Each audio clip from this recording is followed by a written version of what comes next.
धन्यवाद अध्यक्ष जी। माननीय सभापति महोदय, बाबा साहेब भीमराव अंबेडकर से लिखे हुए इस संविधान में बाबा साहेब भीमराव अंबेडकर ने हमारे संरक्षण का, देश के अंदर रहने वाले प्रत्येक नागरिक के संरक्षण का वादा किया। बाबा साहेब ने कहा, राजनीतिक लोकतंत्र तब तक नहीं टिक सकता जब तक उसके आधार में सामाजिक लोकतंत्र न हो। और सामाजिक लोकतंत्र का अर्थ है एक ऐसी जीवन शैली जो स्वतंत्रता, समानता और बंधुत्व के जीवन के सिद्धांतों के रूप में मान्यता देती है। मान्यवर, वक्फ बिल ला करके जिन्होंने इस वक्फ बिल को ड्राफ्ट किया, मुझे बड़ा ताज्जुब होता है बार बार। वक्फ के बारे में आपको जानकारी, वक्फ है क्या? वक्फ एक फरीजा है हर मुसलमान के लिए, जिसकी जो हैसियत है वो अपनी हैसियत के हिसाब से अपनी प्रॉपर्टी को या किसी भी चीज को अल्लाह की राह में वक्फ करता है। और इस वक्फ के जो ड्राफ्ट करने वाले लोग थे, जो उन्होंने बिल ड्राफ्ट किया था, उनमें मैक्सिमम लोग वो थे जिनको वक्फ के बारे में जानकारी नहीं थी। और मैं एक बात बहुत दावे के साथ कहता हूं कि 90% लोग ये नहीं बता पाएंगे, मुसलमान के अलावा, कि पाकी और नापाकी क्या होती है। तो आप वक्फ को क्या जानेंगे?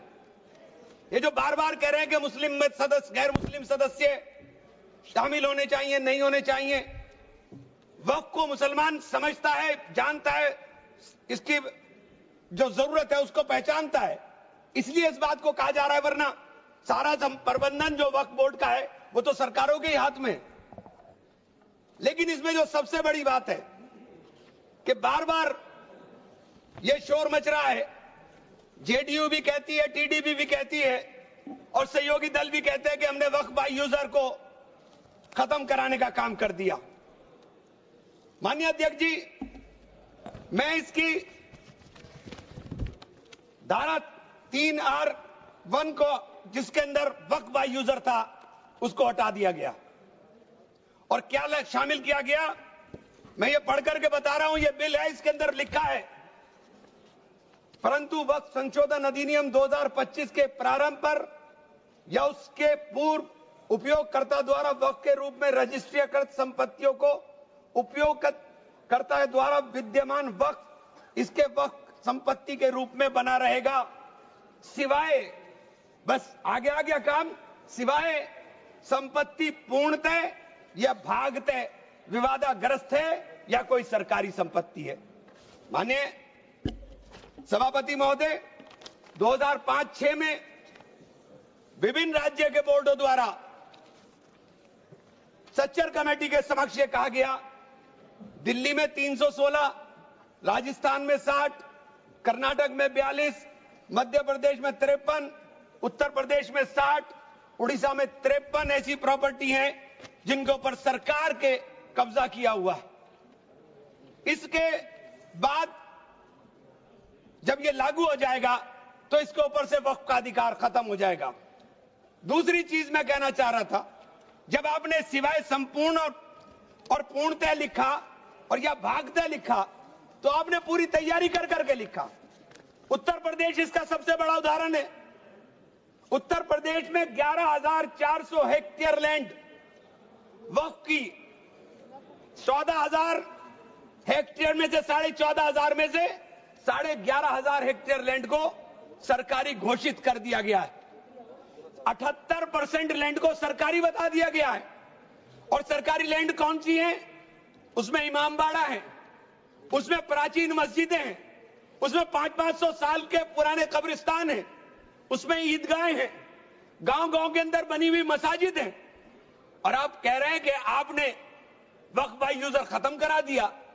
ये इतना बड़ा हथियार दे दिया कि आप जाइए, लड़ते रहिए। इसके साथ ही इन्होंने कहा कि साहब, अब जब कोई विवाद पैदा होगा तो उस विवाद की स्थिति में डेजिग्नेटेड ऑफिसर उसको सुनने का काम करेगा और वो तय करने का काम करेगा कि ये प्रॉपर्टी किसकी है। लेकिन वो तय कब करेगा, इसकी कोई समय सीमा नहीं।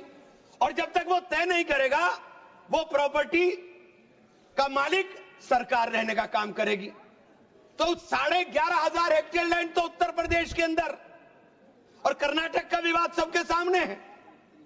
बड़ा शोर मचा था कर्नाटक में, मैं गया कर्नाटक के अंदर क्या मान्यवर 1,12,000 एकड़ लैंड वक्फ बोर्ड की थी, जिसके अंदर से 71,000 एकड़ लैंड का अलॉटमेंट सरकार ने कर दिया, और 19,000 और 20,000 के बीच में वहां के जो दरगाहों के या मुतवल्ली थे उन्होंने अपने परिवारों में बांट लिया।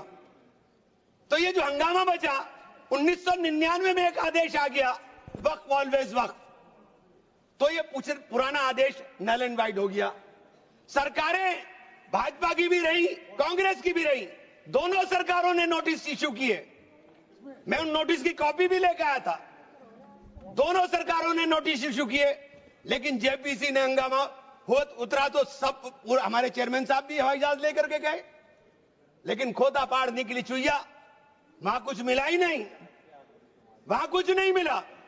इसी तरह से कहना चाहता हूं कि ये जो विवाद वाली स्थिति में आपने डेजिग्नेटेड ऑफिसर का प्रावधान किया, लेकिन उसके सामने ये नहीं लिखा कि ये कब तक तय करेगा।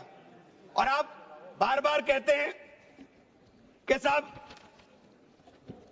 ये जो इसका संरचना होगी, इसकी 22 मेंबर वक्फ काउंसिल में होंगे, उसके अंदर 22 मेंबर में 10 मेंबर मुसलमान होंगे, सही है, 2 महिलाएं होंगी, सही है, लेकिन 12 मेंबर उसके अंदर नॉन मुस्लिम हो जाएंगे। वक्फ बोर्ड के अंदर पूरा का पूरा बहुमत गैर मुस्लिम भाइयों का हो जाएगा।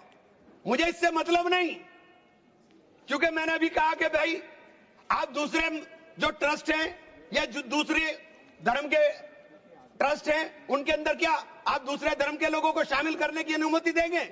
नहीं है।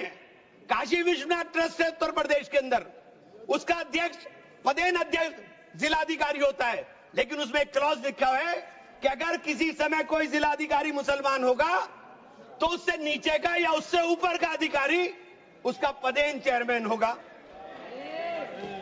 आप मुसलमान के ऊपर यह शर्त लागू करते हैं, आप मुसलमान के ऊपर यह शर्त लागू करते हैं कि इसके ऊपर लिमिटेशन एक्ट विधेयक के खंड 40A की धारा 107 जो वक्फ संपत्तियों की समय सीमा को अधीन करता था, लिमिटेशन एक्ट लागू करता था, आपने हटा करके 108 और इससे 41 में 108 और 108A को हटा दिया। 1995 का जो वक्फ अधिनियम है उसकी प्रायज्यता पर रोक लगा दी थी, जिसका अर्थ है कानूनी दावों के समय पाबंदी के बिना आगे बढ़ाया जा सकता है। अब आपने रास्ता खोल दिया वक्फ प्रॉपर्टीज के ऊपर मुकदमों के लिए। जो वक्फ प्रॉपर्टी पर कब्जा बैठ करे हुए लोग हैं, अब वो कब्जा धारक जाकर के एडवर्स पोजेशन का दावा कर सकता है और मालिकाना हक हासिल करने की बात कर सकता है। आपने जो अपराध करने वाले लोग हैं, जो कब्जा करने वाले लोग हैं, वो पहले गैर जमानती हुआ करता था, आपने उसे जमानती कर दिया, आपने उसे अधिकार दे दिया कि तुम कुछ भी करो, तुम्हें जमानत कराने की जरूरत नहीं है। तो आपने तो पूरा का पूरा खुला मैदान उसके सामने खड़ा कर दिया। आपने बार बार कहा कि हम लोग मुसलमानों के हक की बात कर रहे हैं। आप मुझे एक ट्रस्ट बता दीजिए, कोई दूसरा कोई एक संस्था बता दीजिए जिसके अंदर जो धार्मिक के नाम पर हो और उसके अंदर लिमिटेशन एक्ट ना हो। हमारे ऊपर से हटा रहे हैं, हमारे ऊपर से हटा रहे हैं, बाकी सबको छूट मिलेगी। और ये छूट भी टेम्परेरी है, क्योंकि आपके कानून के जरिए नजर सब समुदाय के जो जमीनें हैं, जो ट्रस्टों के पास पैसा है, उसके ऊपर लगी हुई है। हमारी जमीन, ये बार बार वामसी पोर्टल का जिक्र हो रहा था, वामसी पोर्टल में प्रॉपर्टी 4,90,000 से एकदम मंत्री जी ने, माननीय मंत्री जी ने कहा 7 लाख कुछ चली गई। तो ये प्रॉपर्टी कोई वक्त नहीं की गई किसी ने। ये जो वामसी पोर्टल के ऊपर दर्ज हुई संपत्ति, कब्रिस्तान के अंदर वसूगा, एक प्रॉपर्टी वसूगा, एक प्रॉपर्टी मस्जिद, एक प्रॉपर्टी में कब्र, एक ही प्रॉपर्टी की 3-3, 4-4 बना दी। और आपने बता दिया कि वामसी पोर्टल ने, और 10 साल माने मंत्री जी, 10 साल का बहुत समय होता है। जो काम आप 10 साल में पूरी संपत्तियों का रजिस्ट्रेशन नहीं कर सके।